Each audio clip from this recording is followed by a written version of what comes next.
A União das Casas Espíritas da Zona Norte apresenta O Espiritismo está no ar, um programa que anuncia, esclarece e consola.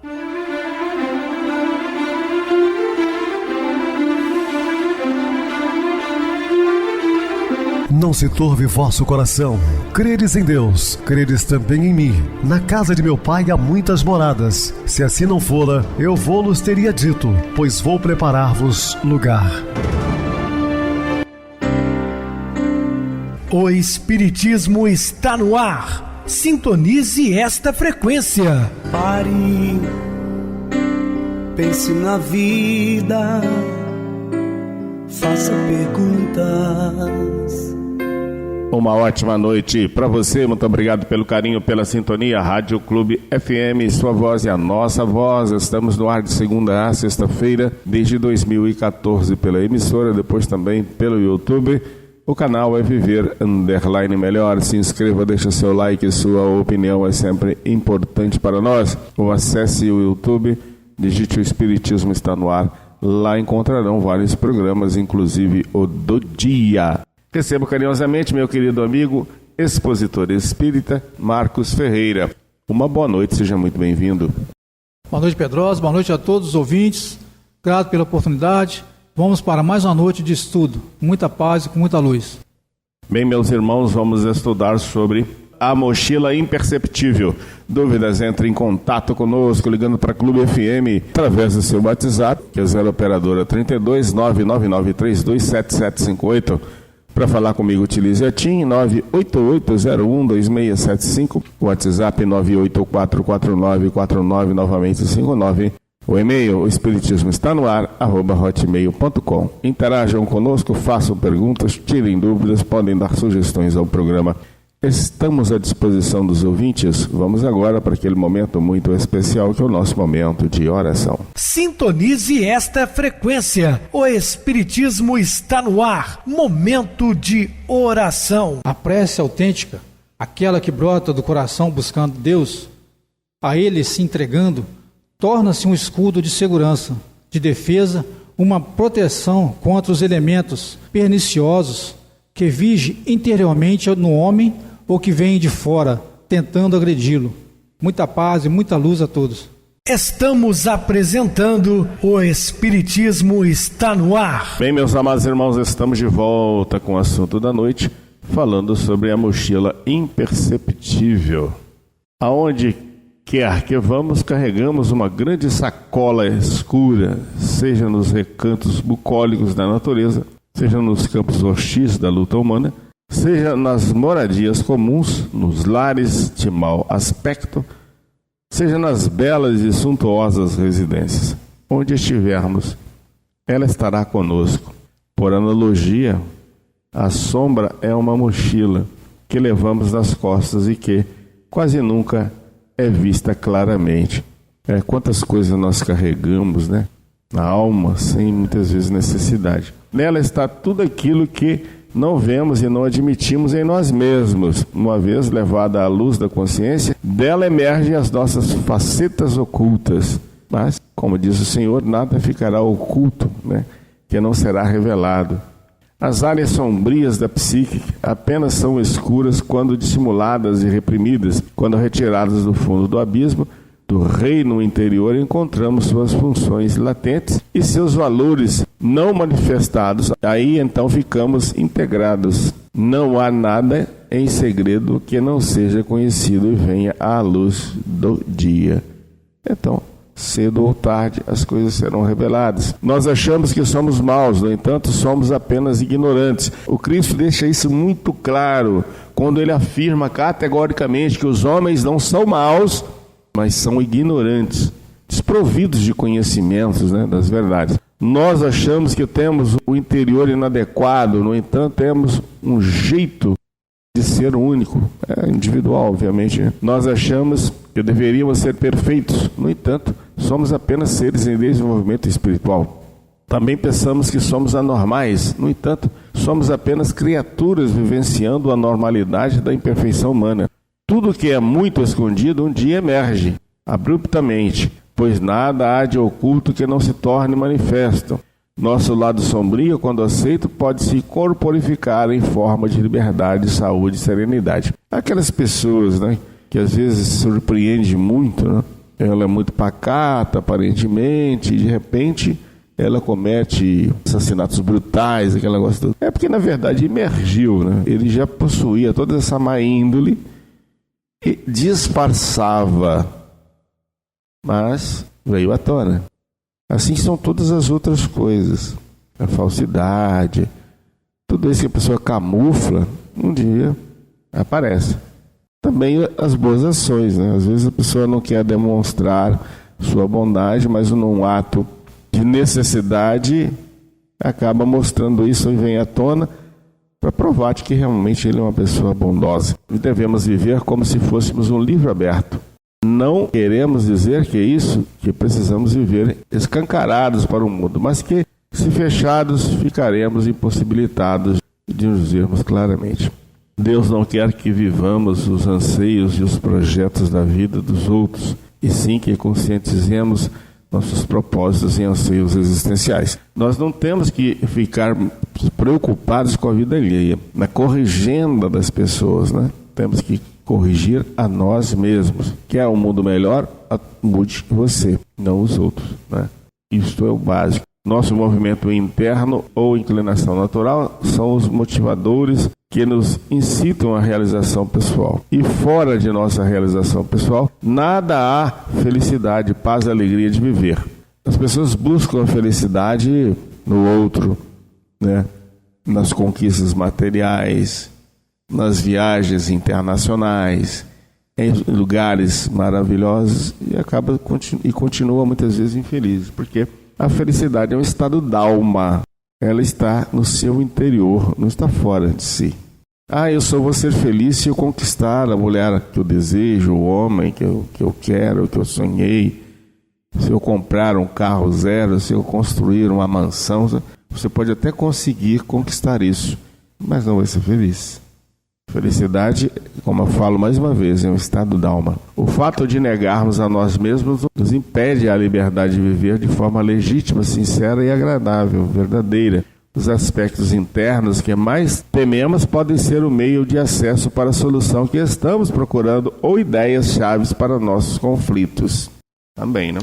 Neste dia compreendereis que estou em meu Pai, e vós em mim, e eu em vós. Está registrado pelo evangelista João, capítulo 14, versículo 20. Quando não visualizamos os nossos erros, não admitimos que somos nós que produzimos as nossas dores, quando não percebemos que nossos inimigos residem em nossa casa mental, apontamos os outros como a causa de nossos dissabores, quando não permitimos mudança no mundo interior, exigimos mudança no mundo exterior. Quanto mais, meus irmãos, acusamos alguém por certos desequilíbrios, é porque eles existem em nós. Eu sempre gosto de dizer que nós somos, na verdade, eles são espelhos refletidos da nossa identidade. Quem se conscientiza do processo das leis, entende a dor e encontra seu valor na contribuição para o engrandecimento da própria existência. Todas as experiências, positivas ou negativas, nos ensina algo, basta estarmos dispostos a aprender. Tudo é instrução, né? As pessoas acham que só aprendem com as instruções boas, com as coisas boas que nos acontecem. Com as negativas também, talvez elas são professores mais dedicados, porque ali dói, tá? E você vai tentar de todas as maneiras não passar por aquela provação. É um grande aprendizado. Tire isso como aprendizagem. E não fique preso nessa situação que você vivenciou, negativa, porque isso vai te consumir. Nossas escolhas podem nos livrar, ou não, do cárcere da escravidão emocional. E uma outra coisa, a situação não está boa, teve um atrito, um problema, um descontentamento, ora, evite ficar batendo nessa mesma tecla e até se encontrando com aquela pessoa para não ter mais atrito. Não é desejar-lhe mal, mas ore a distância, não precisa você estar ali ao lado o tempo todo para não ser ferido, ou para não ferir também, né? É melhor você deixar o conflito de lado. Você não está fugindo, você está evitando o mal maior, que é muito mais saudável, né? A mensagem da inteligência universal é sempre aquela que incentiva a conscientização de nossas potencialidades e dons naturais. Quando despertamos espiritualmente, passamos a entender a dor por outro prisma. A vida é um processo evolutivo no qual todos somos criaturas caminhantes. Precisamos ainda percorrer um longo trajeto para atingir o desenvolvimento total de nossas aptidões inatas. A consciência divina apenas espera nosso despertar, ou seja, que saiamos do sono da inconsciência de nós mesmos. O ser consciente é uma criatura renovada pela experiência interior. Vive na iluminação íntima como uma pessoa comum no seio da coletividade. Seu eixo de sustentação não se encontra fora, mas dentro de si mesmo. Dispensou a segurança das expectativas e das idealizações do eu inferior, porque tem a convicção e a contabilidade sublime do eu superior. Que bom, né? Que importante chegarmos a essa condição. Não obstante a nossa origem sagrada, muitos entraves nos prendem à ideia da separação da unidade cósmica, contrariando o que o Mestre nos ensinou a afirmar, que nesse dia compreendereis que estou no Pai, e vós em mim, e eu em vós. Ele se identificou com a paternidade celestial, a imagem e semelhança da divindade que o criou. E nós devemos ter Jesus em nossos corações, sabendo que Ele está em nós e nós nele, porque Ele é o grande pastor de toda a humanidade. Não vos iludais, de Deus não se zomba. O que o homem semear, isso colherá. Gálatas, capítulo 6, versículo 7. A assertiva do apóstolo dos gentios, nessa passagem, é expressiva. Assinala uma orientação essencial a todos aqueles que estão buscando o desenvolvimento e crescimento espiritual. Aqueles que possuem total identificação com o Senhor da vida, guardam em seu poder uma máxima capacidade de entendê-lo. Por isso afirmam: não vos iludais, de Deus não se zomba. Zomba-se ou desdenha-se das coisas que não se dá importância, e essa desconsideração ou irreverência pode ter como resultado uma semeadura amarga. O que o homem semear, isso colherá. Na semeadura, a que nos referimos no versículos em estudo, não é feita a colheita do castigo ou da punição por zombar da divindade, mas a da infelicidade daquele que não tem por certo um poder superior, que não se rende ou se submete à marca ou selo divino que dirige sua existência. Quem sabe que Deus não é uma mera figuração reflexiva do pensamento filosófico ou religioso, o respeita profundamente, pois está plenamente convencido de que ele é o psiquismo universal, a causalidade absoluta de tudo o que existe. A pior colheita é a dos frutos da desventura. Não crer em si como espírito imortal, nem em Deus, e prosseguir vivendo nessa condição. Felicidade é o subproduto de nossa responsabilidade pelo uso do livre-arbítrio. Autorresponsabilidade é conquista de quem reconheceu que ninguém pode nos fazer feliz, uma vez que felicidade é trabalho interior, pode ser compartilhada, entretanto, cada um deve conquistá-la por si mesmo. Somos nós que escolhemos os valores éticos, culturais, ideológicos, religiosos e afetivos, de acordo com nossa coerência interna e nosso grau evolutivo. No entanto, precisamos igualmente compreender que o controle sobre nossa vida não é ilimitado, nem absoluto. Livre-arbítrio não significa onipotência ou poder soberano. É uma possibilidade de decidir uma força em nossa vida, não há dúvida, mas não a única que dirige a existência humana. De épocas em épocas, somos atingidos por forças que independem de nossa vontade consciente, ambientais, culturais, genéticas, políticas e outras tantas, as quais visivelmente não foram objeto de nossa escolha. Podemos ter livre-arbítrio sobre como vamos responder a essas forças, mas não sobre o controle de sua atuação e determinação. Um exemplo simples: em certas encarnações, podemos nos distanciar do progresso intelecto-espiritual, mas não podemos, assim, proceder indefinidamente, pois o homem não pode ficar perpetuamente na ignorância, porque deve atingir o fim marcado pela providência. Ele se esclarece pela força das coisas. Em outras palavras, temos opção momentânea, mas existe uma força determinante que nos faz progredir, querendo ou não, independentemente de nossa vontade ou liberdade de escolha. É necessário, aliás, distinguir o que é obra da vontade de Deus, do que é da vontade do homem.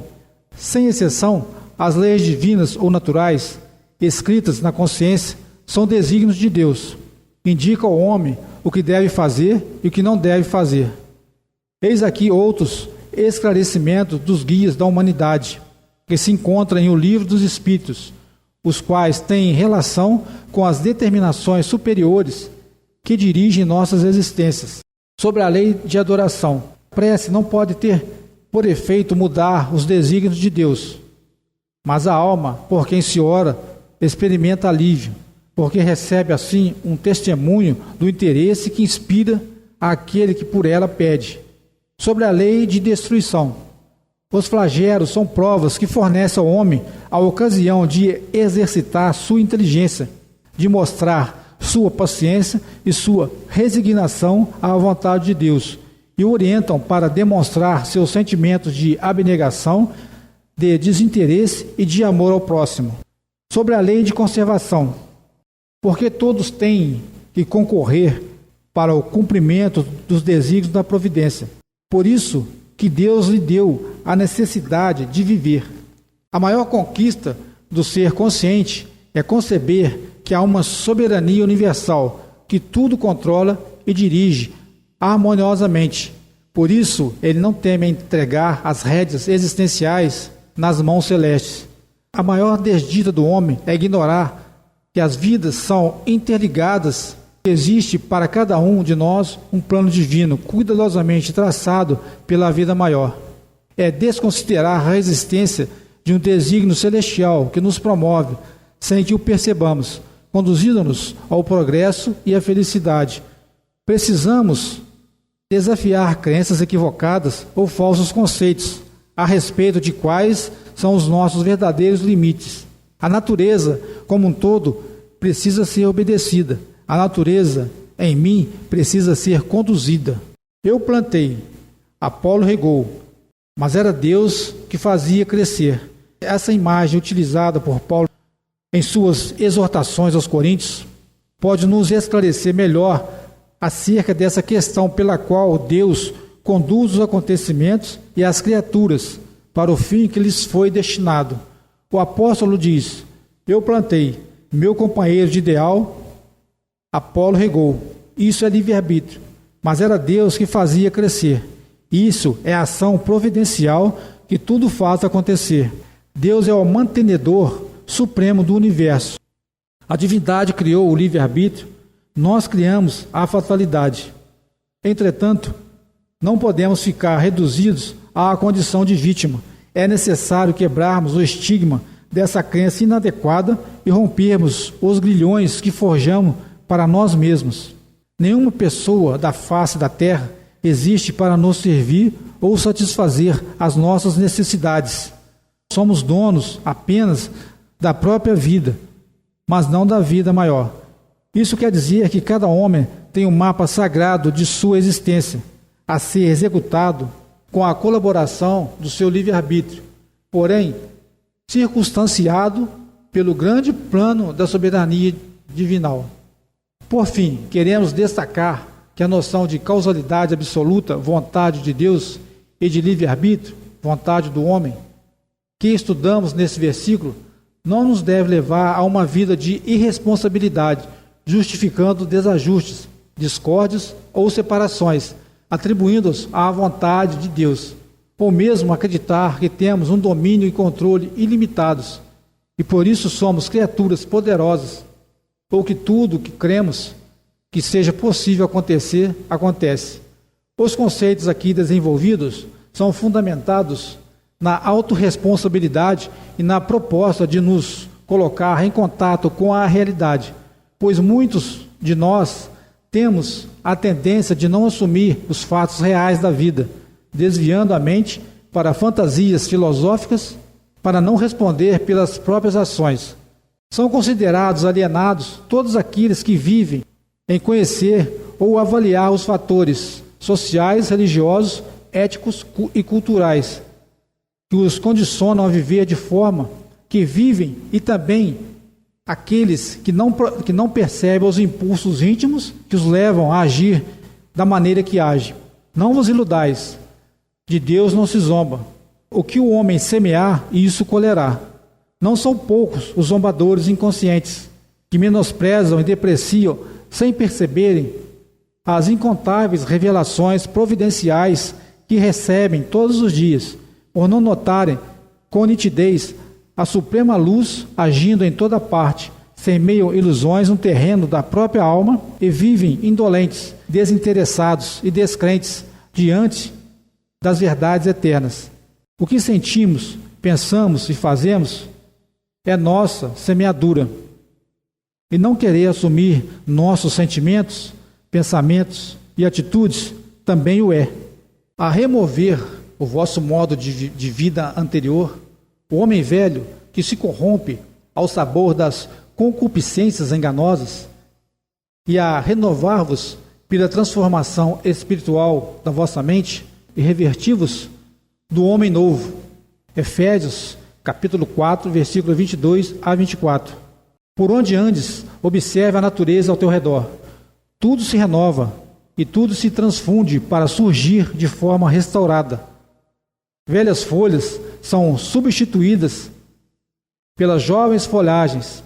Ao caírem as flores, eis que os frutos despontam para o crescimento. Após a geada que queima a relva, surge um novo tapete verde a cobrir as encostas e montes.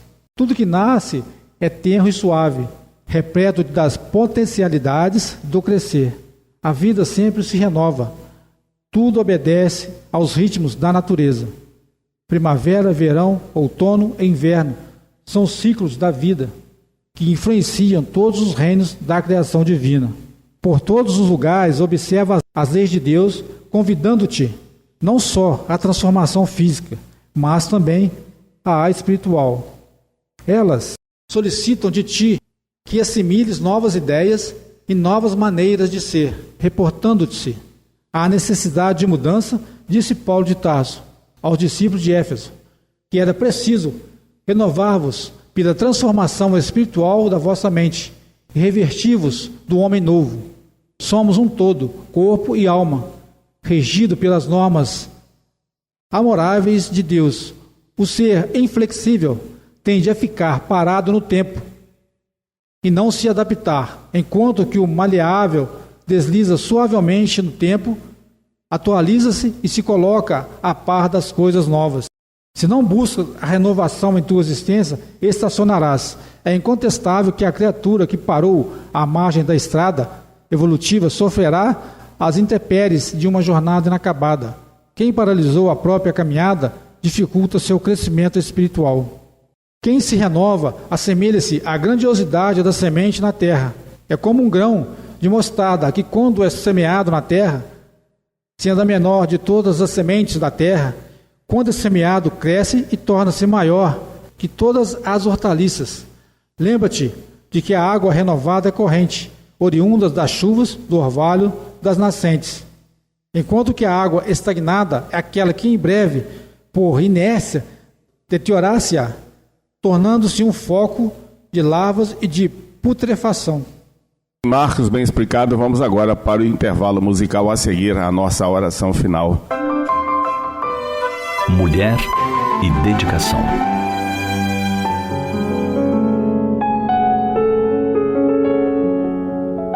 Em uma de suas mais famosas canções, o ex-Beatle John Lennon cantou a opressão que vitimava mulheres em todo o mundo. Lennon foi assassinado em 1980, mas suas palavras ainda são atuais nesses dias em que vivemos. No Brasil, na Arábia ou na Índia, na antiguidade ou nas metrópoles de hoje. Em todas as épocas e povos, a mulher sempre teve sua posição atormentada pelas dificuldades do não reconhecimento do seu valor e do seu papel.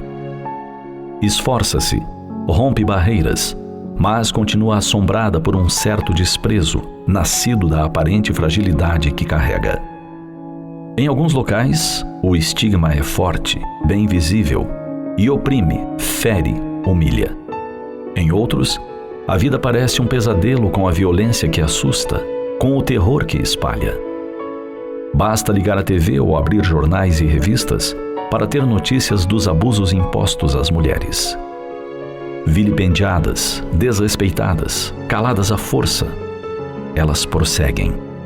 Carregam famílias, assumem tarefas, adoçam os dias com o mel que só um coração delicado pode oferecer. Mesmo nos países em que é valorizada, facilmente se percebe um certo desrespeito, um preconceito camuflado em piadas e risos irônicos. Sem falar nos salários mais baixos, nas avaliações que consideram mais o corpo que a inteligência. Ou você nunca notou? Por toda parte em que se vai, basta abrir os olhos e ver as mulheres assinaladas pelo signo da generosidade. Por mais que trabalhem, sejam bem-sucedidas, realizadas, o selo feminino é o da dedicação que não conhece limites. Quer prova disso? Observe as mães e esposas de atletas e artistas. Quem, na maioria das vezes, os estimula, torce, sacrifica as horas? Quem está invariavelmente ao lado deles quando ninguém quer sonhar junto? Quem sempre acredita? E os filhos deficientes? Você já percebeu a presença materna ali ao lado? Onipresente, forte, protetora? Todos os estudos na área de deficiência física ou mental revelam que a figura materna, na maioria dos casos, é quem apoia o filho e vai em busca de alternativas, terapias, equipamentos, médicos. Mão estendida, voz cariciosa, presença constante. Mães, irmãs, avós, esposas, namoradas. Sempre ao lado, de mãos dadas, com brilho nos olhos e força nos braços. Tanta dedicação muitas vezes tem um preço caro demais. A mulher acostuma-se ao sacrifício o tempo inteiro e fica invisível. Passa a fazer parte da paisagem. Ninguém lembra de agradecer, acarinhar, sorrir de volta. Mas quem disse que ela se abate?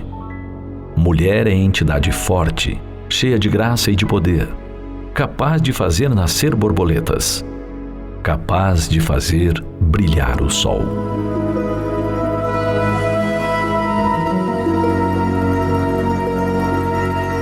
Se nos cabe reconhecer no homem o condutor da civilização e o mordomo dos patrimônios materiais na terra, não podemos esquecer de identificar na mulher o anjo da esperança, ternura e amor.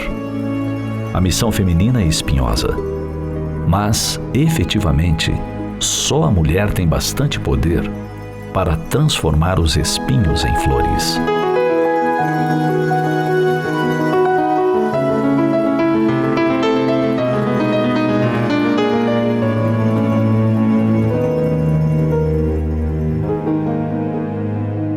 Sintonize esta frequência. O Espiritismo está no ar. Momento de oração. Esse divino e Senhor, intermediário junto ao Pai, que instruiu-nos dizendo que é o bom pastor, que é o caminho, a verdade e a vida, caminho pelo qual devemos trilhar, e suas bases sólidas estão no seu Evangelho, roteiro de vida para todos nós, maior tratado de amor universal. Portanto, Senhor, é com esse Evangelho que mudamos as nossas vidas ao longo desses anos, trabalhando na sua seara, e pedimos, Senhor, que abençoe a todos os nossos queridos irmãos ouvintes sintonizados conosco. Muita paz a todos. Meu querido irmão Marcos, suas despedidas. Boa noite para nós, boa noite a todos os ouvintes, grato pela oportunidade e que possamos viver esses ensinamentos no nosso dia a dia. Muita paz a todos.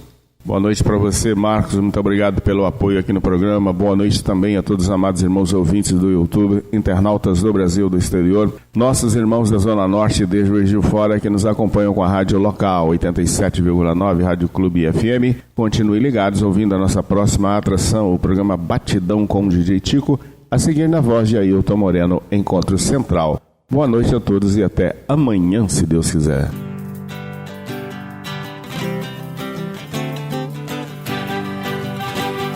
A União das Casas Espíritas da Zona Norte apresentou O Espiritismo Está no Ar, anunciando o Evangelho de Jesus, esclarecendo sua mensagem, consolando corações. Olhe pro céu e descubra imagens de luz. Se tem Jesus, o amor todo que Deus te deu. Pense no bem, no melhor em que pode fazer. Seja o que for, também vai receber. De coração, ajude-me, irmão. A caridade é o caminho do amor. Faça ainda que possa sofrer, pois bênçãos de Deus há de ter. Ame, perdoe e viva melhor a natureza, o céu e o mar. Veja o encanto que a vida nos dá, a chance eterna que temos para amar, para amar. Olhe pro céu e descubra imagens de luz. Sinta em Jesus o amor todo que Deus te deu.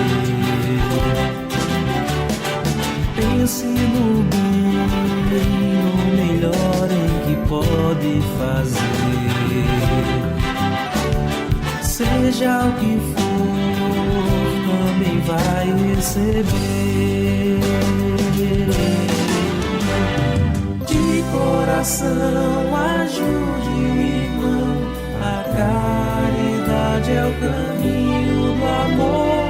Faça ainda que possa sofrer, pois bênçãos de Deus há de ter. Ame, perdoe e viva melhor a natureza, o céu e o mar.